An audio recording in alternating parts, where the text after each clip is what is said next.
Hey, this is Greg Banks. Welcome to Van Daybree's Power After Hour show. So I'm taking you on a tour right now for DMV Podcast. Welcome aboard.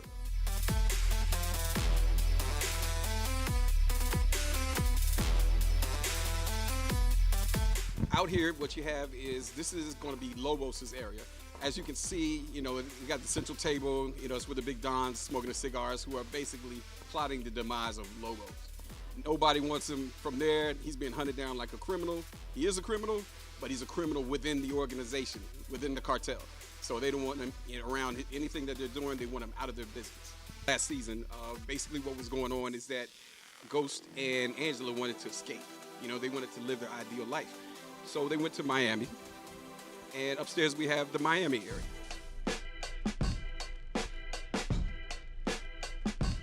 This is their panacea. This is their getaway area. And as you can see, it's nice. It's a celebratory atmosphere. We got the lights back there. We have the plants. We have the tree decorated. And it's basically representing them in their ideal lifestyle, which is a fantasy, as you will see. And Angela is actually being awoken to what her fantasy and her real life, how they're going to differ. Black in the carbon atoms, why they still hate my complexion? If I listen to them harder, I'd hate my reflection. Baptize them in a jar of. We were speaking about the dons that are plotting the demise of Lobos. There's one right there. He doesn't want to give his name for the camera, but he's going to be out for Lobos. Here we have the Canaan area. And as you can see, there's a little K on the floor there. In this particular instance, it stands for Canaan. And as you know, that's Ghost's arch enemy. That's a guy who Tasha and Ghost set up, and they put him away. They thought he'd be away for life, but now he's suddenly out. And as you saw towards the end of last season, some things happened, and now he's back in the mix. He was trying to take Ghost out. It didn't happen. Didn't happen with his son. Didn't happen with him. He almost died, but now he's back, and he seems like he's indestructible.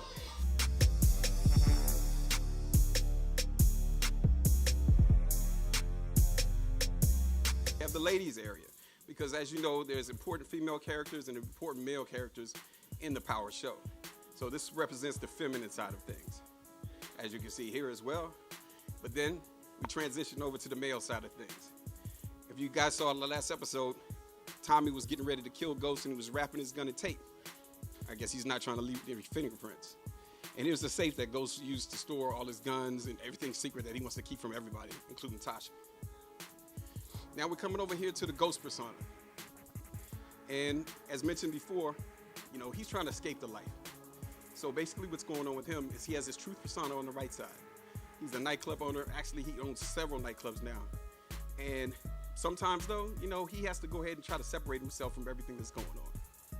So he's got the light side and he's got the dark side. Sometimes he has to do business. He went on a killing spree, trying to separate himself from the business, trying to actually ruin the drug trade in New York last episode.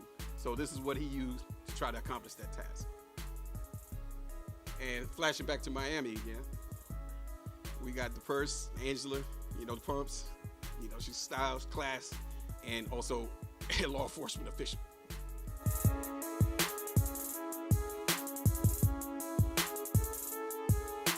And as you can see, right now we're entering the war room. This is where Angela, if you remember when she first got into things and she was doing the investigation, she thought Tommy was Ghost and she was all in. She was trying to catch Ghost and end the scourge of drugs in New York City. So as you see, what we have is the table.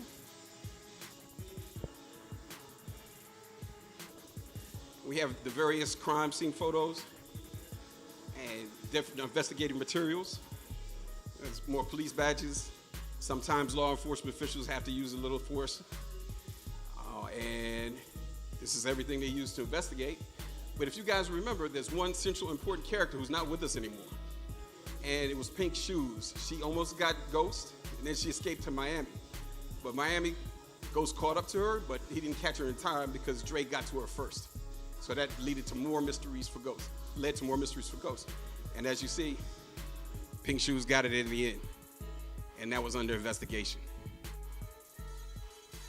Afterwards, we're going to be here in Truth Nightclub behind you, and this is our representation of that area. We're going to go ahead and after the episode, we're going to talk about it. We're going to have a talk show. Because look, You know, you got Game of Thrones, you got The Walking Dead, you got Fear the Walking Dead. You have a variety of different shows which have their own after show.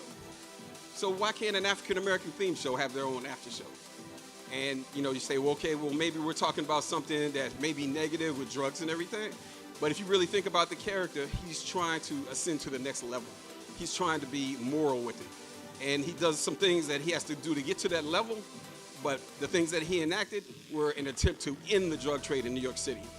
So he's trying to take the higher road. And everybody can go ahead and reinvent themselves in this society. Second chances. What about the tour? It was real good, real informative, a lot of good information. This is Richard Glover, host of The Cellar on Bliss.fm. Enrique Lopez with Fat Cats Entertainment. I'm excited about the Q&A because we're going to have some interesting conversation. We're going to try to incite some provocative conversation about what's going on in the Power series. This is great to have on a Sunday. Oh, yes, that's right, if she invites me back. And Ghost remind me of myself, a hustler. He gets it. He got the illegal way. He got the legal way. He cleaning the money. He getting everything right. Ghost, my man. It's your boy Josh on bass, man. Shout out to DMV Podcast. We in the building.